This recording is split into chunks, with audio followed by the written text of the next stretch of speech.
اسمعي بقى يا خالتي، أنا طالبة إيد ابنك. بصت لها بصدمة ثواني كده وبدأت تضحك.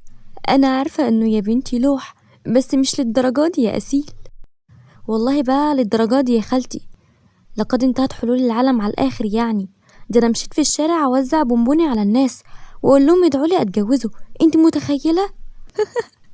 وابن الهبلة ما خدش باله. ياخد باله إيه بس؟ ما انت لسه قايلاها لوح. أول مرة أشوف حد بيخلف لوح. بصت وراها وهي بتقول ببسمة مترددة: فعلا احنا محتاجين لوح تلج علشان العصير. بقولك يا من ابنك لوح. ايه دخل التلج في الموضوع؟ يكونش قصدك انه زي التلجية ما بحسش؟ مش قوي يعني يا بنتي. لا قوي قوي ونص وتلاتة واربعة كمان. جه صوت من وراها وهو بيقول: وايه كمان يا أسيل؟ قالت وهي في منتهى التلقائية وهي مش واخدة بالها من اللي بيسألها: وعديم البصر والبصيرة. يا جدع، طب في حاجة تانية؟ ما اعتقدش ان لسه في باقي صفات تانية. لا فكري انت بس. ما بيحسش مثلا؟ لا انا قلتها دي. قلتيها؟ طب ممكن يكون اناني؟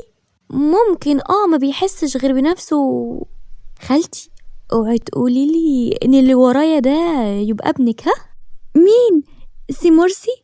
قصدي يامن. نورتي يا ابن خالتي، والله ده احنا لسه كنا جايبين في سيرتك بكل خير. قلب سخرية وببرود. ما انا سمعته كله فعلا. هو سمعتي ايه؟ الخير كله. طب حلو قوي. انا كنت قاعدة علشان اسلي خالتي وانت جيت. سلام عليكم بقى. واتحركت علشان تهرب منه بس منعه وهو بيقول: استني يا أسيل. نعمين 3 بالمكسرات يا ابن خالتي. بمناسبة المدح الرهيب اللي قلتي فيا ده وإن أنا دكتورك في الجامعة. بس ما تكملش.